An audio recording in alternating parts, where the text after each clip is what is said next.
देखिए, अब से 12-13 दिन पहले 15 अगस्त को के.एन. त्रिपाठी जी यहाँ के सीईओ हैं, इन्होंने हमें न्योता दिया, हम यहाँ पर आए। तो यहाँ पर आने के बाद में हमारे और भी अनुयायी आए थे, हमारे साथ में 100-200 लोग। तो उन्होंने यहाँ बॉर्डर के ऊपर जो झंडा है पाकिस्तान का, ये लगभग 170 फीट ऊंचा है, तो हमारा झंडा थोड़ा नीचे था।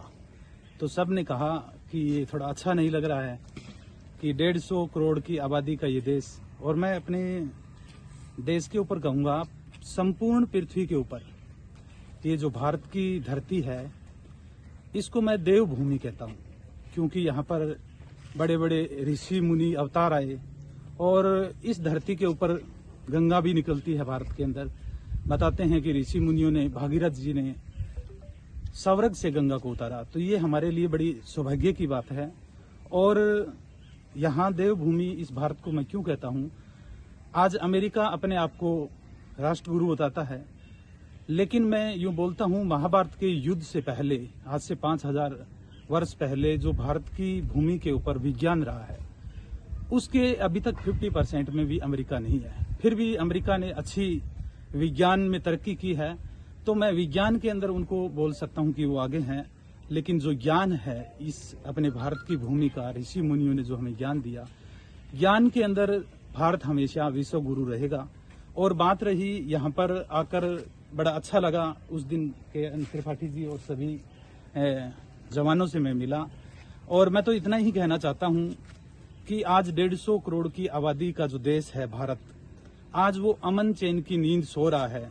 तो जो ये हमारे सैनिक भाई हैं, फौजी भाई हैं, ये रात दिन बॉर्डर के ऊपर अपना परिवार छोड़ के यहाँ पर लगे रहते हैं। भारत का झंडा हमेशा ऊंचा रहना चाहिए, और इसके लिए परम धाम के जो ट्रस्ट के अनुयायी हैं, उन सब लोगों ने मिलकर कहा है कि गुरुजी ये झंडा जो है पाकिस्तान का 170 फीट ऊंचा है, तो ये 200 फुट का यहाँ पर झंडा बनाया जाए और अपने देश का झंडा ऊंचा किया जाए। तो सभी अभी आश्रम भी बन रहे थे, उन आश्रम के कार्यों को हमने रोक के, और ये पूरा का पूरा हमारे अनुयायी जो अभी लगे हुए हैं, डोनेशन वगैरह आ रही है, तो इसको हम 1 से 1.5-2 महीने के अंदर ये जो झंडा है 200 फुट का बनाने जा रहे हैं। और 26 जनवरी को हमारा पूरा प्रयास है और ये हो ही जाएगा, परमात्मा हमारे साथ में है। तो इस झंडे को हम 200 फुट का ये जो झंडा है, इसको हम भारत का झंडा हमेशा ऊंचा रहे, इसी के लिए हमारे सभी सैनिक जवान भाई हैं, ये रात दिन लगे हुए हैं। और मैं ये कहता हूँ कि अपने भारत का हर एक नागरिक उठे, जागे, और ऐसे जो धर्म के कार्य हैं, देश के कार्य हैं, अपने भारत के अंदर सभी धर्म के लोग रहते हैं, हिंदू, मुस्लिम, सिख, ईसाई, बौद्धिस्ट, जैनी, और 150 करोड़ की आबादी का देश आज इनके लिए मैं यूं बोलता हूं, इनके वजह से अमन चैन की नींद में सोता है। तो मैं भी सैल्यूट करता हूं आपको, आपने देश के लिए इतना कुछ करे हो, तो थैंक यू। जो भी जितना भी लगेगा वो सारा लगाएंगे, और पूरा हिंदुस्तान 150 करोड़ की आबादी है, तो कितना ही लगे तो क्या है, 1-1 रुपए लगाएंगे तो भी क्या, कितना ही बड़ा बन सकता है ये। सीमा सुरक्षा बल का बॉर्डरमैन होने के नाते ये हमारी अपनी जिम्मेदारी कि देश की सीमाएं सुरक्षित रहें, सीमा क्षेत्र में रहने वाले लोगों में देशभक्ति और शांति की भावना हमेशा मौजूद रहे। ये जिस जगह पर हम खड़े हैं, शहीद वाजवा परेड ग्राउंड, यहाँ ज्वाइंट चेक पोस्ट है। हर दिन हमारे काउंटर पार्ट के साथ रिट्रीट सेरेमनी होती है। काउंटर पार्ट ने इस जगह पे अपना काफ़ी हाई मास्ट पे एक नेशनल फ्लैग लगाया है। तो हमारे बॉर्डरमैन और बॉर्डर सिक्योरिटी फोर्स के सभी जवानों के मनोबल को बढ़ाने के साथ साथ जब रिट्रीट सेरेमनी में स्थानीय जनता शामिल होती है, तो उनकी लंबी, काफ़ी दीर्घकालीन प्रतीक्षा है कि जितना काउंटर पार्ट ने बड़ा झंडा लगाया है तो हमारा भी लगे। इसी उद्देश्य से सभी सामाजिक, धार्मिक और संस्थान, अलग अलग सामाजिक संस्थानों के लोगों से मैं हमेशा संपर्क करता रहता हूं। पिछली बार 15 अगस्त की परेड में गुरुजी पधारे थे और मैंने इनसे निवेदन किया था कि आप समाज को, देश को अपने संस्थान के ओर से एक दिशा निर्देश दे रहे हैं, तो हमारा मनोबल बढ़ाने वाला यह कार्यक्रम भी हाथ में लिया जाए। तो इन्होंने सहमति प्रदान की है। हमारा पूरा सहयोग रहेगा, न केवल मेरा बल्कि स्थानीय प्रशासन और आम जनता, सभी लोगों से मिल करके हम यहाँ भारत के राष्ट्रीय ध्वज का एक बहुत बड़ा स्मारक, ध्वज का कोई स्मारक नहीं होता है, ध्वज फहराने का एक स्थल होगा, उसको हम स्थापित करेंगे। हमेशा हुई है, प्रशासन और सरकार से लगातार बात हुई है। सहमति रूप में उन्होंने सैद्धांतिक रूप से इस बात को अमल में लाने की व्यवस्था भी दी है।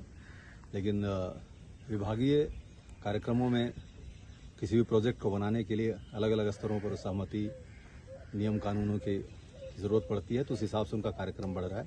इस बड़े कार्य में हमारा स्थानीय प्रशासन और जो गुरुजी की संस्था है, सभी मिलकर हम इसको अच्छे तरीके से निभाएंगे।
की कृपा बने तो काम हो जाए। बिल्कुल दिल इच्छा है। वैसे तो अभी जो कंपनी है उसके ऊपर है, हमारी तरफ से तो आज ही कंप्लीट है ये।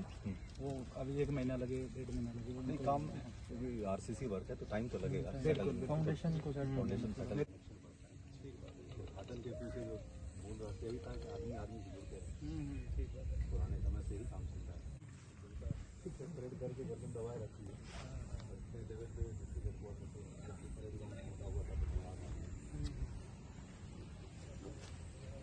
करते हैं जैसे पिछले साल ये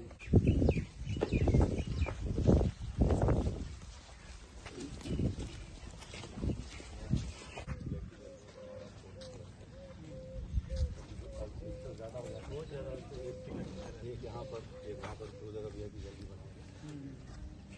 छोटी जगह बड़ी मुश्किल से 10,000 आदमी रहते हैं।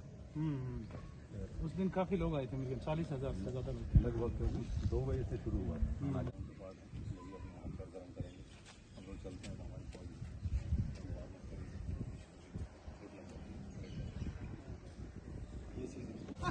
देख लिया तो गड्डी ऐसे जो है